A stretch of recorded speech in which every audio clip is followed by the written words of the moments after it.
अडानी के बहाने विपक्षी दलों में एकता के बीज जरूर पड़े हैं, लेकिन ये बीज लोकसभा चुनाव तक बड़ा आकार ले पाएंगे, इसको लेकर अभी भी कई सवाल हैं। गुरुवार को फिर एक बार विपक्षी दलों की बैठक हुई, जिसमें अडानी के मुद्दे पर सरकार को घेरने का प्लान तैयार किया गया। इस बैठक में ईडी और सीबीआई की कार्रवाई का मुद्दा भी था और बड़ी बात यह रही कि समाजवादी पार्टी इस बार भी बैठक में शामिल रही।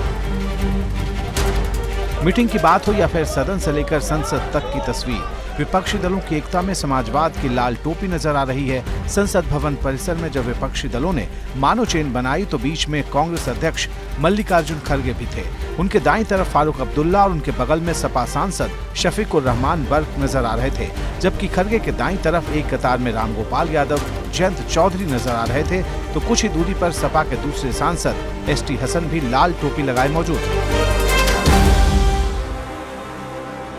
अब सवाल है कि क्या ऐसी तस्वीर 24 के चुनाव तक भी जिंदा रहेगी, क्योंकि कांग्रेस के ट्विटर हैंडल से लिखा गया, आज पूरा विपक्ष एकजुट होकर अडानी महाघोटाले में जेपीसी की मांग कर रहा है। अपनी इसी मांग को लेकर आज कांग्रेस अध्यक्ष व राज्यसभा में नेता प्रतिपक्ष मल्लिकार्जुन खड़गे के साथ विपक्ष के सांसदों ने सदन के बाहर मानव श्रृंखला बनाई। एक तरफ कांग्रेस की अगुवाई में ये मानव श्रृंखला चर्चा में रही, तो दूसरी तरफ सरकार पर राहुल गांधी के तीखे बयान भी सुर्खियों में छाए रहे। ये पूरा मामला डिस्ट्रैक्ट करने का मामला है। सरकार और प्रधानमंत्री जो अडानी जी का मुद्दा है उससे डरे हुए हैं और इसीलिए उन्होंने ये पूरा तमाशा प्रिपेयर किया है और मुझे लगता है कि वो मुझे पार्लियामेंट हाउस में नहीं बोलने देंगे। दरअसल विपक्षी एकजुटता की बात तो हर कोई दल कर रहा है, लेकिन समस्या बार बार अगुआ बनने की आ जाती है, क्योंकि कांग्रेस ने भी जब ट्वीट किया तो कांग्रेस अध्यक्ष की मौजूदगी को खास बताया और अखिलेश भी जब 2024 का जिक्र करते हैं तो यूपी को ही दिशा तय करने वाला राज्य बताते हैं। 24 का चुनाव महत्वपूर्ण है और इसलिए महत्वपूर्ण है कि उत्तर प्रदेश को दिशा तय करनी है। उत्तर प्रदेश ने ही प्रधानमंत्री बनाए हैं और उत्तर प्रदेश को ही आज पीछे छोड़ दिया। ये सरकार कह रही है कि केवल 100 में 4 लोग बेरोजगार हैं। क्या ये सच है? किसान की आय दोगुनी, बताओ आलू भटक रहा है किसान, आलू की कीमत क्या दे रही सरकार? क्या मान लिया जाए कि अखिलेश ने महागठबंधन को लेकर अपनी रणनीति तैयार कर ली है?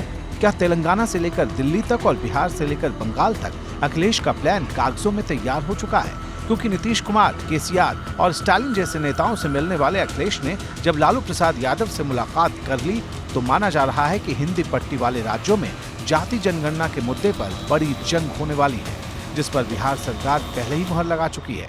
समाजवादी पार्टी इस पक्ष में है और भारतीय जनता पार्टी के लोग भी लोकसभा में रहे होंगे। नेताजी शरद यादव जी, आदरणीय लालू प्रसाद यादव जी, इन सब ने मांग उस समय कांग्रेस की सरकार से की थी कि जाति जनगणना हो।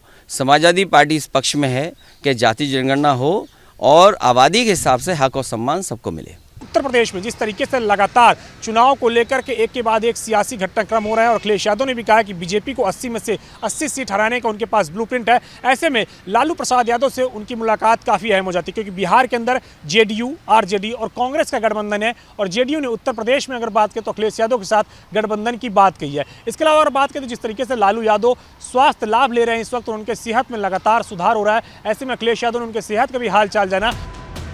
अखिलेश यादव कुछ दिन पहले तक कांग्रेस पर चुभने वाले हमले किया करते थे, लेकिन जैसे ही उनके कदम दिल्ली में पड़े उनके सुर में कुछ बदलाव आया। बुधवार को उन्होंने यहां तक कह दिया कि लोकसभा चुनाव में अभी 1 साल का वक्त है और गठबंधन चुनाव के वक्त देखा जाएगा। गठबंधन आज नहीं होगा, गठबंधन बाद में होगा जब चुनाव होगा। अभी सवाल यह है कि देश के प्रधानमंत्री जी ने कहा कि जो खुला जानवर घूम रहा है उसके लिए कोई योजना बनाई जाएगी। तो ये सवाल बड़े हैं, गठबंधन जब समय होगा तब होगा। तो ये कोई प्रयास कोई एक दल नहीं कर रहा है, देश के तमाम दल इस प्रयास में हैं कि देश को कैसे बचाया जाए। की सवाल है 2024 में कि बीजेपी हारे, बीजेपी को हराने के लिए किन किन शक्तियों के साथ समझौता या वार्ता करनी है?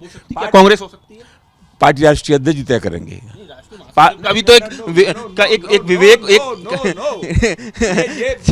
ये राष्ट्रीय कार्यसमिति पूरी ताकत राष्ट्रीय अध्यक्ष जी को दे देंगी। अब सवाल है कि एकजुटता का एक गुब्बारा 24 तक किसी तरह आसमान में नजर आएगा या फिर सियासी अहंकार के पिन इसे धराशायी कर दें।